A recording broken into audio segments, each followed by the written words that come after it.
سبحان اللہ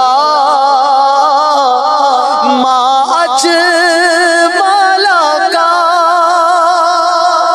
ما حسن کا ما اکمل کا۔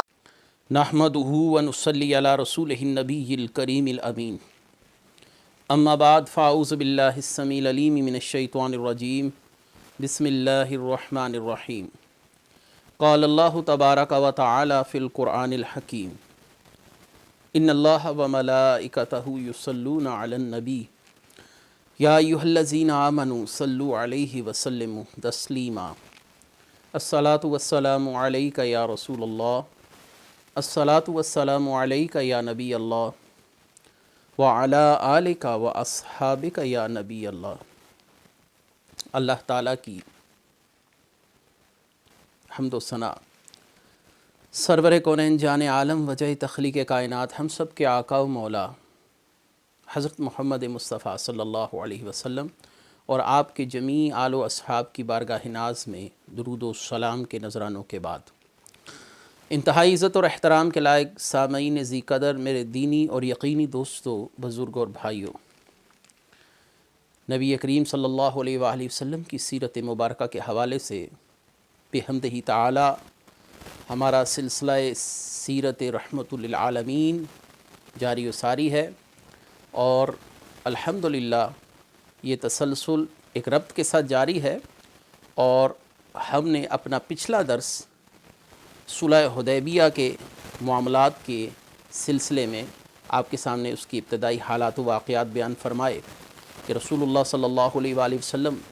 جب 1400 صحابہ اکرام کے ساتھ حدیبیہ کے مقام پر پہنچے تو پھر قاصدین کفار کی طرف سے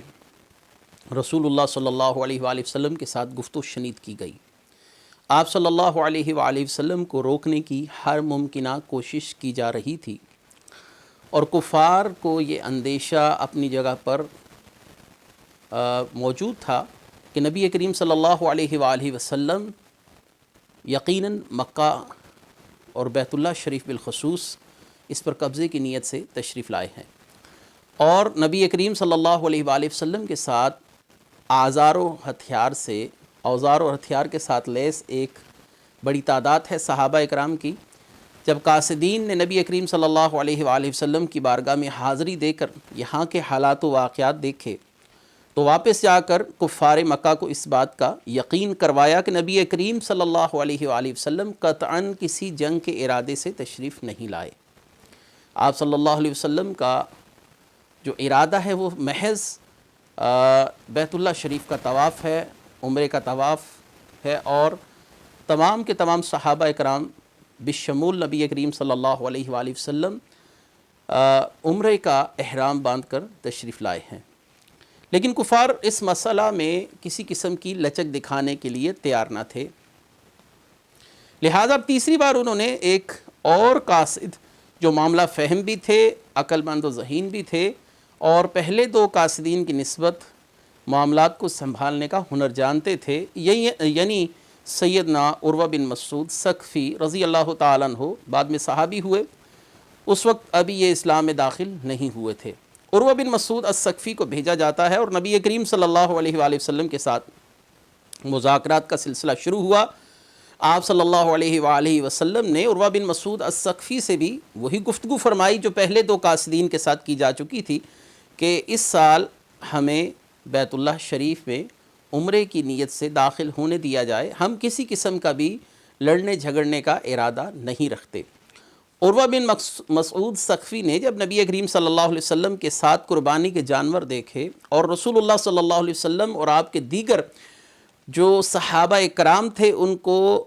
احرام کی حالت میں دیکھا تو انہیں یقین ہو گیا کہ رسول اللہ صلی اللہ علیہ وآلہ وسلم صادق اور امین ہیں، آپ نے کبھی کسی سے جھوٹ نہیں بولا، آپ صلی اللہ علیہ وآلہ وسلم یقیناً عمرہ کرنے ہی کی نیت سے تشریف لائے ہیں اور یہاں پر قبضہ کرنے کا بھی کوئی ارادہ نہیں رکھتے۔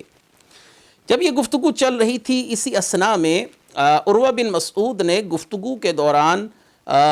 بے احتیاطی سے نبی کریم صلی اللہ علیہ وسلم کے چہرہ اقدس کی طرف، آپ کی ریش مبارک کی طرف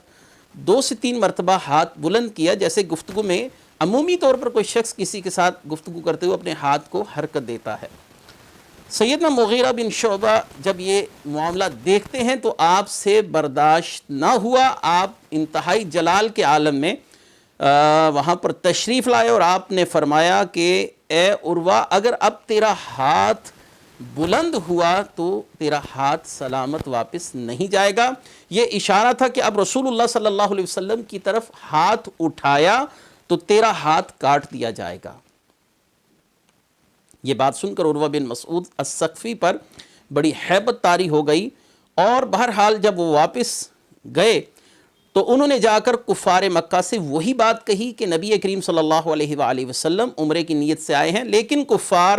رسول اللہ صلی اللہ علیہ وآلہ وسلم کو بیت اللہ شریف کے اندر داخل ہونے کے لیے کسی طرح بھی اجازت دینے کے لیے کے حق میں نہیں تھے۔ اب آپ کے ذہنوں میں ایک سوال آئے گا کہ وہ رسول اللہ صلی اللہ علیہ وسلم پر حملہ کیوں نہیں کر رہے تھے؟ تو اس کا ایک بہت ہی برا تاثر عرب کے معاشرے میں پیدا ہونا تھا کہ کفار بالخصوص قریش جو بیت اللہ شریف کی مجاورت اور بیت اللہ شریف کی خدمت کا شرف رکھتے ہیں، اصل میں وہ بیت اللہ کی خدمت نہیں کرتے، وہ بیت اللہ کے مالک ہیں، جس کو چاہیں اجازت دیں، جس کو چاہیں اجازت نہ دیں۔ بس اس فکر سے اور اس سوچ سے وہ ڈرتے تھے کہ لوگوں کے اندر یہ سوچ نہ پمپ جائے، نہ پھیل جائے کہ قریش بیت اللہ میں اپنی مرضی سے افراد کو آنے دیتے ہیں اور اپنی مرضی سے افراد کو روک دیتے ہیں۔ لہٰذا اس ڈر کی وجہ سے وہ بھی رسول اللہ صلی اللہ علیہ وسلم پر کسی پیشگی حملہ کرنے سے اجتناب کر رہے تھے۔ دوسری طرف عروہ بن مسعود الثقفی جب واپس لوٹتے ہیں تو کفار کو جا کر انہوں نے وہ الفاظ کہے جو صحابہ اکرام رضوان اللہ تعالی علیہم اجمعین کے حد درجہ ادب پر مبنی گفتگو ہے کہ میں نے دیکھا ہے کہ میں نے کیسر و کسریٰ کے درباروں میں کہ وہ لوگ اپنے بادشاہوں کا اتنا ادب نہیں کرتے جتنا وہ نبی کریم صلی اللہ علیہ وآلہ وسلم کا ادب کرتے ہیں۔ آپ صلی اللہ علیہ وسلم کا لعاب دہن، آپ صلی اللہ علیہ وسلم کا وضو سے بچا ہوا پانی، آپ صلی اللہ علیہ وسلم کا وضو شدہ پانی زمین پر نہیں گرنے دیا جاتا، وہ دیوانہ وار رسول اللہ صلی اللہ علیہ وسلم کے ان تبرکات پر لپکتے ہیں اور رسول اللہ صلی اللہ علیہ وسلم کی ان چیزوں کو بطور تبرک حاصل کر کر اپنے جسموں پر، اپنے چہروں پر ملتے ہیں۔ عروہ بن مسعود الثقفی کی گفتگو سے مزید کفار کے لیے پریشانیاں پیدا ہو رہی تھیں کہ رسول اللہ صلی اللہ علیہ وآلہ وسلم کے ساتھ جب اتنی محبت کرنے والے افراد آپ پہنچے ہیں تو اب رسول اللہ صلی اللہ علیہ وسلم کے ساتھ جنگ کرنا یا آپ کو نقصان دینے کا کوئی بھی ارادہ ہمارے حق میں اچھا نہیں ہوگا۔ قریش نے یہ جو طرز عمل اختیار کر رکھا تھا، اس کے باوجود وہ رسول اللہ صلی اللہ علیہ وآلہ وسلم کے ساتھ جنگ کرنے کے لیے کسی ایسے حالات کا انتظار کر رہے تھے کہ رسول اللہ صلی اللہ علیہ وآلہ وسلم پر الزام آئے کہ آپ نے آ کر بیت اللہ شریف کے گرد و نواح یا مکے کی حدود سے باہر رہتے ہوئے اہل مکہ کو ڈرانے، دھمکانے یا ان کے ساتھ لڑنے کی کوشش کی اور جوابی کارروائی پر مسلمانوں کو نقصان دیا گیا۔ اب یہ معاملہ جو تھا یہ کرنا ان کے لیے بھی آسان نہیں تھا، لہذا انہوں نے یہ کیا کہ پہلی بار نبی کریم صلی اللہ علیہ وآلہ وسلم کے جہاں پر خیمے لگائے گئے تھے صحابہ کرام کے، وہاں پر 40 سے 50 لوگوں نے پتھروں سے اور تیروں سے حملہ کیا۔ صحابہ نے ان 40-50 لوگوں کو پکڑ کر رسول اللہ صلی اللہ علیہ وسلم کے حوالے کیا اور کسی قسم کی بھی جنگ و جدل سے اجتناب برتا گیا۔ رسول اللہ صلی اللہ علیہ وسلم نے ان 40-50 لوگوں کو عام معافی دیتے ہوئے آزاد فرما دیا۔ لہذا کفار کا پہلا منصوبہ تو ناکام ہو چکا تھا، وہ ہر طرح یہ ممکنہ طور پر کوشش کر رہے تھے کہ رسول اللہ صلی اللہ علیہ وسلم کے اصحاب کی طرف سے ہمارے ساتھ جنگ کی جائے تاکہ رسول اللہ صلی اللہ علیہ وسلم کے خلاف لڑنے کا ہمارے پاس ایک اخلاقی، ایک معاشرتی جواز پیدا ہو اور ہم ارد و گرد کے تمام قبائل کو یہ باور کروانے میں کامیاب ہو جائیں کہ رسول اللہ صلی اللہ علیہ وسلم نے ہم پر حملہ کیا تھا اور ہم نے دفاعی صورتحال کے پیش نظر اس حملے پر اپنا رد عمل ظاہر کیا ہے۔ اور پھر دوسرے دن نبی کریم صلی اللہ علیہ وآلہ وسلم جب مسلمانوں کے ساتھ صبح کی نماز مقام تنعیم میں ادا فرما رہے تھے، 80 آدمیوں نے رسول اللہ صلی اللہ علیہ وآلہ وسلم اور آپ کے دیگر اصحاب پر حملہ کر دیا۔ مسلمانوں نے بڑی جرأت مندی کے ساتھ ان لوگوں کو بھی گرفتار کر کر بارگاہ رسالت میں پیش کیا۔ رسول اللہ صلی اللہ علیہ وسلم نے ان لوگوں کو بھی معاف فرماتے ہوئے آزاد کر دیا۔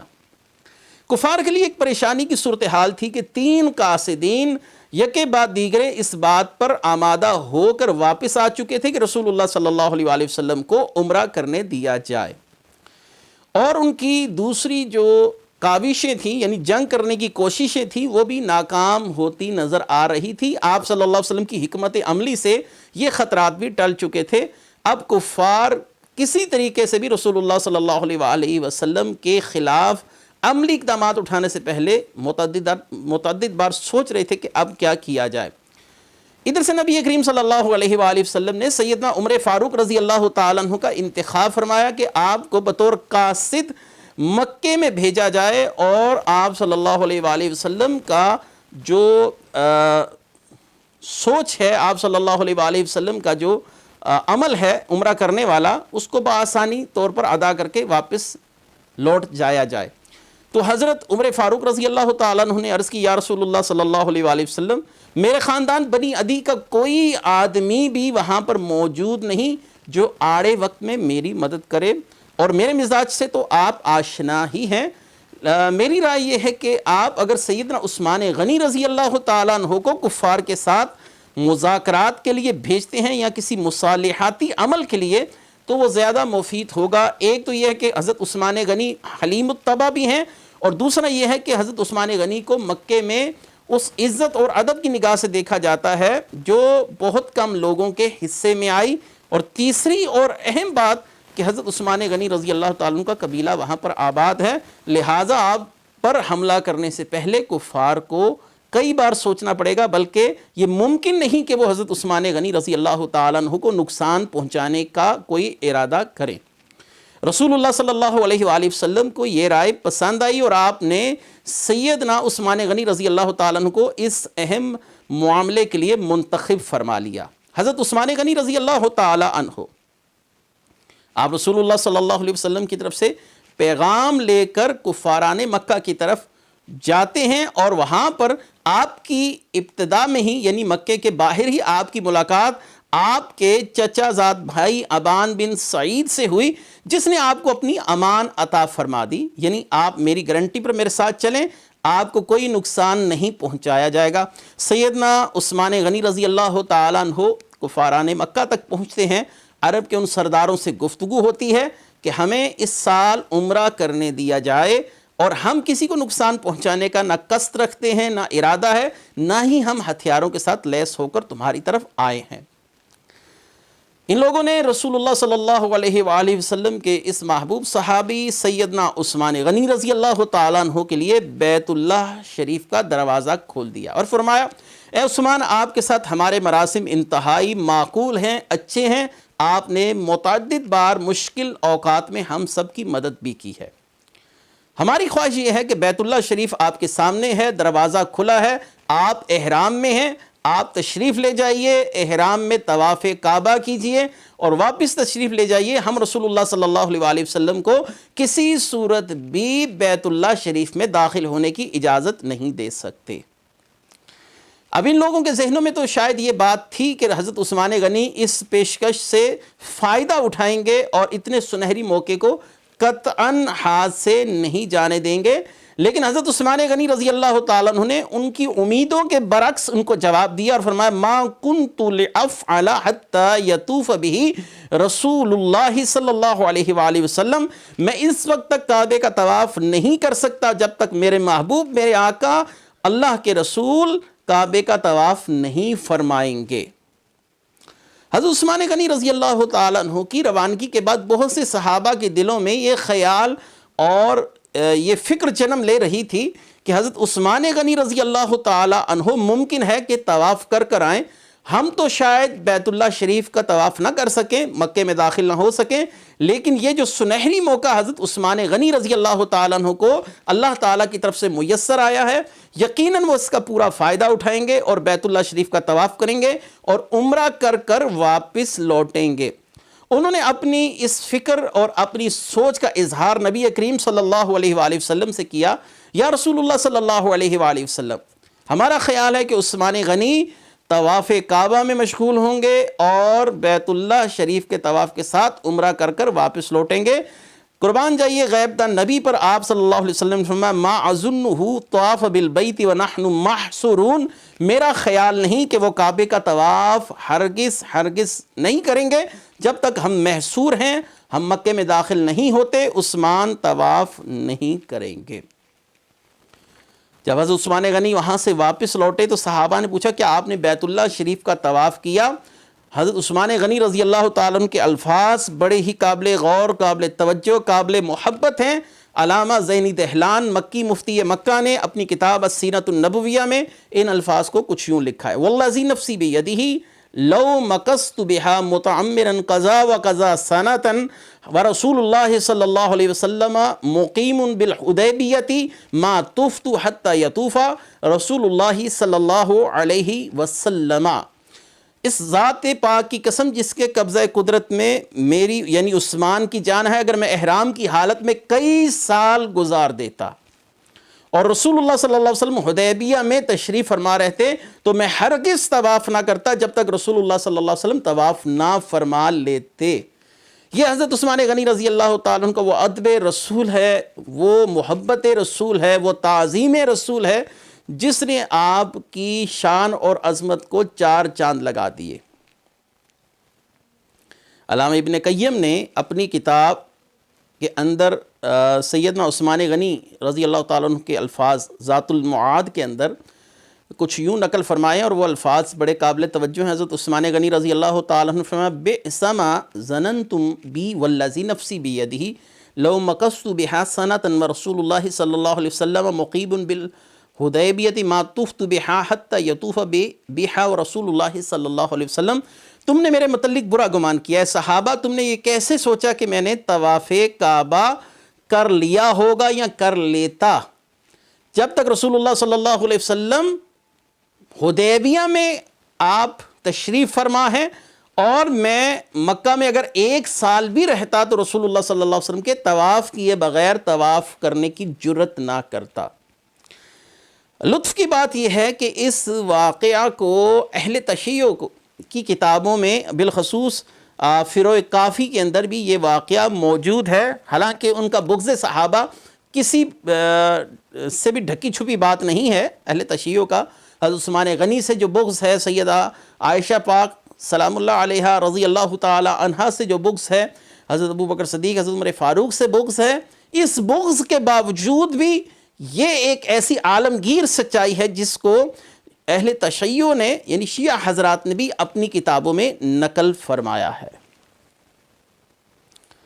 نبی کریم صلی اللہ علیہ وآلہ وسلم کے صحابی واپس لوٹ چکے ہیں. نبی کریم صلی اللہ علیہ وآلہ وسلم نے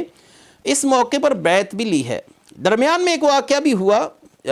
جس کو میں نے پہلے اختصار کے ساتھ بیان نہیں کیا، چھوڑ دیا. میں اس کو اختصار کے ساتھ بیان کر دیتا ہوں کہ حضرت عثمان غنی رضی اللہ تعالی عنہ کی شہادت کی خبر عام ہو گئی اور رسول اللہ صلی اللہ علیہ وسلم کے صحابہ میں ایک بے چینی کی لہر دوڑ اٹھی کہ کیا واقعی سیدنا عثمان غنی رضی اللہ تعالیٰ عنہ کو شہید کیا گیا. تو آپ صلی اللہ علیہ وآلہ وسلم نے اس موقع پر فرمایا کہ حضرت عثمان غنی رضی اللہ تعالی عنہ کا معاملہ ایسا نہیں جیسا کہ تم سمجھتے ہو. علامہ زینی دہلان نے لکھا ہے نبی کریم صلی اللہ علیہ وآلہ وسلم کو علم تھا کہ حضرت عثمان غنی کو شہید نہیں کیا گیا. ان کی عربی عبارت سنیے: وَمَا ذَاكَ إِلَّا لِأَنَّهُ عَلِمَ